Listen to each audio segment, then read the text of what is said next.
Baik, di sini saya akan coba menjelaskan. Yang pertama,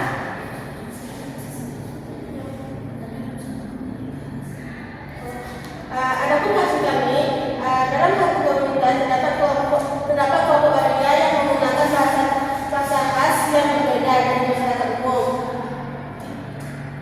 Nah, menjadi pertanyaan, apa fungsi penggunaan ragam bahasa tersebut? Kami mengambil dari Giles 1973, yaitu menjelaskan bahwa individu menyesuaikan bahasa mereka dengan lingkungan sosial untuk memperoleh penulisan. Fungsi ragam bahasa khas: penggunaan ragam bahasa khas oleh kelompok warga dapat dipahami sebagai bentuk akomodasi komunikasi. Dalam konteks ini, ragam bahasa khas berfungsi sebagai sarana untuk yang pertama membuat solidaritas internal, kedua menjaga privasi, ketiga menegaskan eksistensi kelompok. Nah, bahasa khas menjadi alat untuk menunjukkan keanggotaan, membangun keakraban, menciptakan suasana santai yang penuh humor. Selain itu, ragam bahasa ini juga berfungsi sebagai bentuk perlindungan, karena orang luas sudah memahami kata-kata yang digunakan, sehingga percakapan lebih aman dan eksklusif. Nah, contoh penggunaan ragam bahasa. Sis dalam budet gaya kamu harus lebih hits. Ketika seorang wanita berkata demikian, ia tidak hanya berkomunikasi, tetapi juga menegaskan identitas kelompoknya melalui kosakata khas, yaitu sis, budet, dan hits. Hal ini sesuai dengan teori Giles, di mana bahasa dipakai sebagai strategi adaptasi sosial untuk memperkuat penerimaan dalam komunitas. Nah, sampai sini dapat saya sampaikan. Saya kembalikan ke moderator.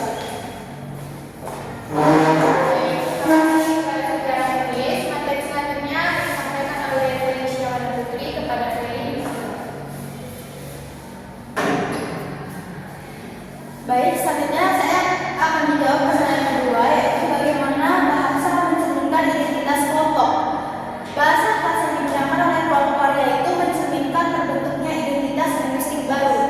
Giles tahun 1973 menekankan bahwa paparan intensif terhadap bahasa komunitas membuat individu menginternalisasi kosakata khas hingga bahasa menjadi simbol identitas sosial. Kemudian representasi budaya. Dalam hal ini, bahasa khas waria bukan sekadar variasi linguistik, tapi juga merepresentasikan budaya dan keberanian personal. Kemudian ada tanda keanggotaan. Identitas kelompok tercermin melalui kosakata yang unik, gaya tutur yang ekspresif, serta cara berkomunikasi yang berbeda dari masyarakat umum. Bahasa khas ini juga berfungsi sebagai tanda keanggotaan atau timbul marker. Biasanya kita bisa membedakan ketika kita dalam lingkungan masyarakat. Ketika kita berbicara dengan waria, itu pasti kita langsung bisa membedakan dengan masyarakat biasanya dari cara mereka berbicara, cara mereka menyampaikan informasi, ketika berkomunikasi itu sangat khas berbeda dengan masyarakat pada umumnya. Kemudian solidaritas dan kebersamaan. Dengan menggunakannya, seorang individu menunjukkan bahwa ia bagian dari komunitas waria, sekaligus menegaskan solidaritas dan kebersamaan. Kemudian contohnya yaitu kata rempong. Contoh kalimatnya itu, aku lagi rempong banget sis, kerjaan numpuk. Penggunaan kata rempong ini dalam kalimat tersebut bukan hanya menyampaikan makna sibuk, tetapi juga menandai identitas kelompok melalui kosakata yang khas. Nah, berdasarkan teori Giles, hal ini sejalan dengan teorinya bahwa bahasa adalah sarana akomodasi yang membentuk identitas sosial yang memperkuat penerimaan dalam kelompok. Mungkin itu saja yang dapat saya sampaikan. Saya kembalikan kepada moderator. Baik, terima kasih kepada Felicia. Selanjutnya yaitu materi yang akan disampaikan oleh Viola. Kepada Viola. Nah, saya akan menjawab pertanyaan yang ketiga.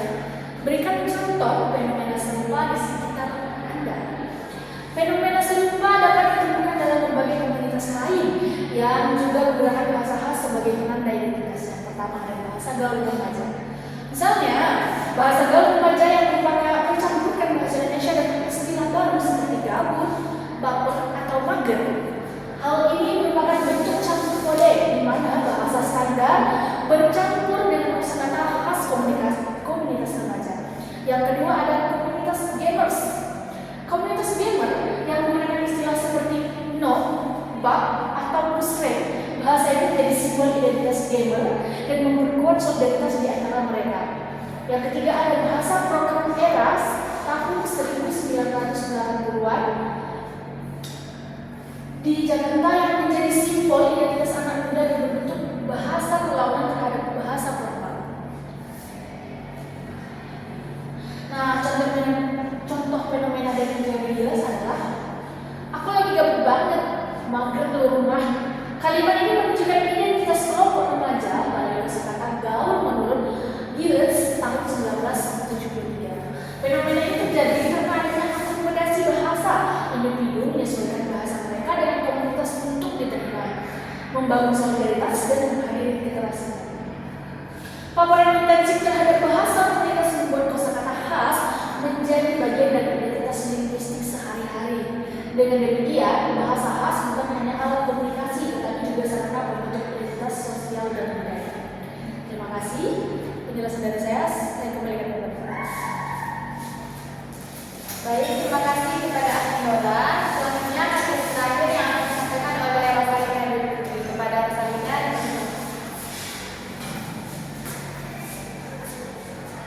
Baiklah, saya akan melanjutkan kepada bagian refleksi. Pada bagian refleksi ini terdapat 3. Yang pertama yaitu pemahaman baru yang diperoleh.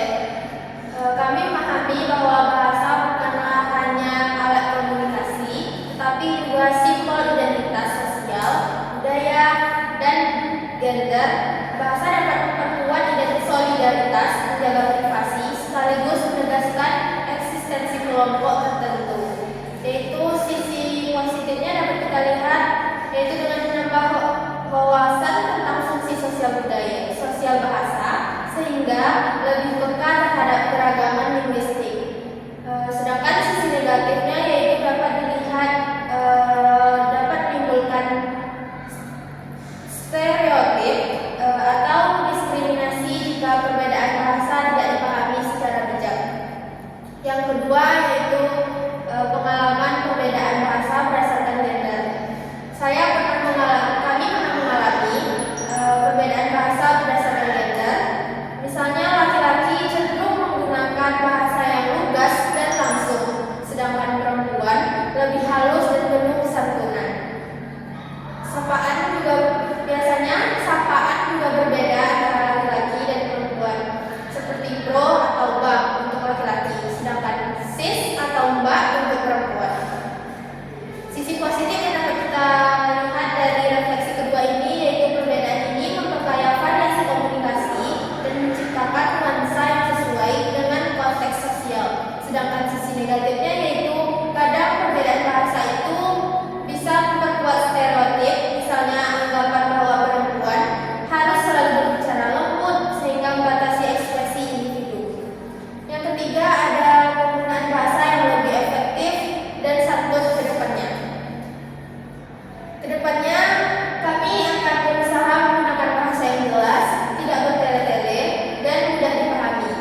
merupakan bentuk akomodasi komunikasi sebagaimana yang dijelaskan oleh Giles tahun 1973 dalam Communication Accommodation Theory, yaitu penyesuaian bahasa untuk memperoleh penerimaan dalam komunitas. Kemudian fungsi ragam bahasa.